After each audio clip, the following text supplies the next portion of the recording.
Hi friends, എല്ലാവർക്കും സ്വാഗതം. നമുക്കിന്ന് കേരമീൻ അങ്ങോട്ട് കറിയാക്കിയാലോ? എന്നാ വായോ.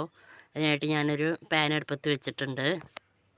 അതിലേക്ക് 3 ടേബിൾ സ്പൂണോളം വെളിച്ചെണ്ണ ഒഴിച്ചു കൊടുത്തു. ഉലുവ ഇട്ട് കൊടുത്തു. ഇഞ്ചി, വെളുത്തുള്ളി, ചെറിയുള്ളി, കറിവേപ്പില എന്നിവ എടുത്ത് വെച്ചതിൽ നിന്ന് കുറേശ്ശെ എടുത്ത് ആദ്യം നമുക്ക് ഈ എണ്ണയിലേക്ക് ഇട്ട് കൊടുക്കാം.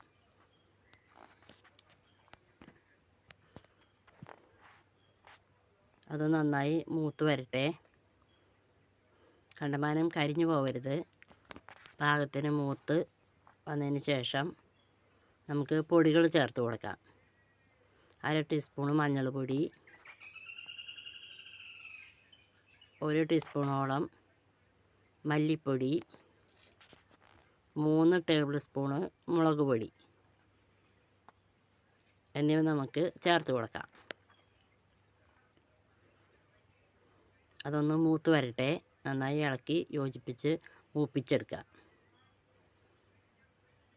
ഞങ്ങളുടെ ചാനൽ ആദ്യമായിട്ട് കാണുന്നവരാണെങ്കിൽ സബ്സ്ക്രൈബ് ചെയ്യണേ. ലൈക്ക്, ഷെയർ, കമൻ്റ് എല്ലാം ചെയ്യണേ.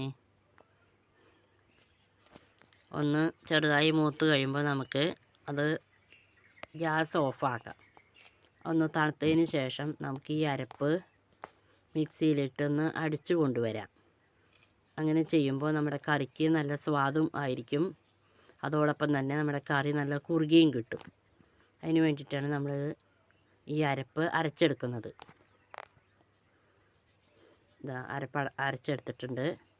അതിന് ശേഷം നമുക്കൊരു മൺചട്ടി അടുപ്പത്ത് വയ്ക്കാം. മീൻകറി എപ്പോഴും ഒരു മൺചട്ടിയിൽ വെക്കേണ്ടതായിരിക്കുമല്ലോ നല്ലത്. അതിലേക്ക് 1 ടീസ്പൂണ് വെളിച്ചെണ്ണ ഒഴിച്ചു കൊടുത്തു. വെളിച്ചെണ്ണ ചൂടായി കഴിയുമ്പോൾ ബാക്കി വെച്ചിരിക്കുന്ന ഇഞ്ചി, വെളുത്തുള്ളിയും, ചെറിയുള്ളിയും, കറിവേപ്പിലയും കൂടി മൂപ്പിച്ചെടുക്കുക.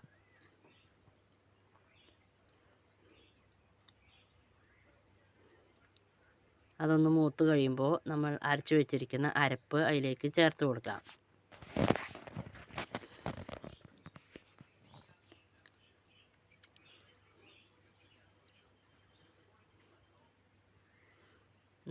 ഞാൻ തുണ്ടൻ മീനുകൾ കിട്ടുമ്പോൾ ഇങ്ങനെയാണ് ചെയ്യാറ്.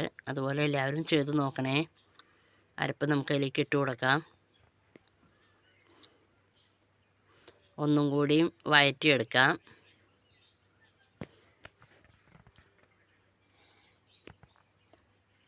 അരപ്പ് വഴണ്ട് കഴിയുമ്പോൾ നമുക്ക് അതിലേക്ക് കഴുകി വൃത്തിയാക്കി ഉപ്പും ചേർത്ത് വെച്ചിരിക്കുന്ന കുടംപുളി വെള്ളം നമുക്ക് അതിലേക്ക് ഒഴിച്ചു കൊടുക്കാം. അതിനുശേഷം ഒന്ന് ഇളക്കി യോജിപ്പിക്കുക. ബാക്കി അരപ്പ് മിക്സിയിലുള്ളതൊക്കെ കഴുകിയെടുത്ത് നമുക്ക് കറിയിലേക്ക് ഒഴിച്ചു കൊടുക്കാം. പാകത്തിന് വെള്ളമായി. വെള്ളം ഒന്ന് തിളച്ച് കഴിയുമ്പോൾ നമുക്ക് നമ്മുടെ മീൻ ഇട്ട് കൊടുക്കാം. ഇതാണ് നമ്മുടെ കേരമീൻ. നല്ല മീനാണ്. നല്ല കഷ്ണം നല്ല ലെയറായിട്ട് നമുക്ക് കഴിക്കാൻ കിട്ടും. മീൻ നമുക്ക് അതിലേക്ക് ഇട്ട് കൊടുക്കാം. ഒന്ന് ഇളക്കി യോജിപ്പിക്കാം. ഉപ്പും പുളിയും പിടിച്ചു കഴിഞ്ഞാൽ മീൻ പൊട്ടിപ്പോവില്ല. നമുക്ക് കറി നന്നായി തിളച്ച് വേവാനായിട്ട് വയ്ക്കാം. 2-3 കറിവേപ്പിലയും കൂടി അതിലേക്ക് ഇട്ട് കൊടുത്തു. അടച്ച് വയ്ക്കാം. ഒരു ലേശം തുറന്ന് വെച്ചിട്ട് വേണം തിളയ്ക്കാനായിട്ട് വയ്ക്കാനായിട്ട്. 5 മിനിറ്റ് കഴിയുമ്പോൾ നമുക്കൊന്ന് ഇളക്കി കൊടുക്കാം. 5-8 മിനിറ്റ് മതിയാവും നമ്മുടെ കറി ആവാനായിട്ട്. ഒന്നുകൂടി ഇളക്കിയതിന് ശേഷം ഒന്നുകൂടി മൂടി വെച്ച് വേവട്ടെ. നമ്മുടെ കറി റെഡി ആയിട്ടുണ്ട്. അപ്പോൾ തന്നെ മീൻ കറി ഉപയോഗിക്കരുത്. 2 മണിക്കൂറെങ്കിലും കുറഞ്ഞത് കഴിയുമ്പോൾ ഉപയോഗിച്ചാൽ ഉപ്പും പുളിയൊക്കെ പിടിച്ച് നല്ല സ്വാദോടുകൂടി കഴിക്കാൻ പറ്റുള്ളൂ. ഇപ്പം നമുക്ക് അതിൽ കുറുകൽ പോലെ തോന്നില്ല. തണുത്ത് കഴിയുമ്പോൾ കറി നന്നായി കുറുകി സെറ്റാവും. മീൻ കറി എല്ലാവർക്കും ഇഷ്ടപ്പെട്ടു എന്ന് വിചാരിക്കണം. എല്ലാവരും ഇതുപോലെ ചെയ്ത് നോക്കണേ. Thank you.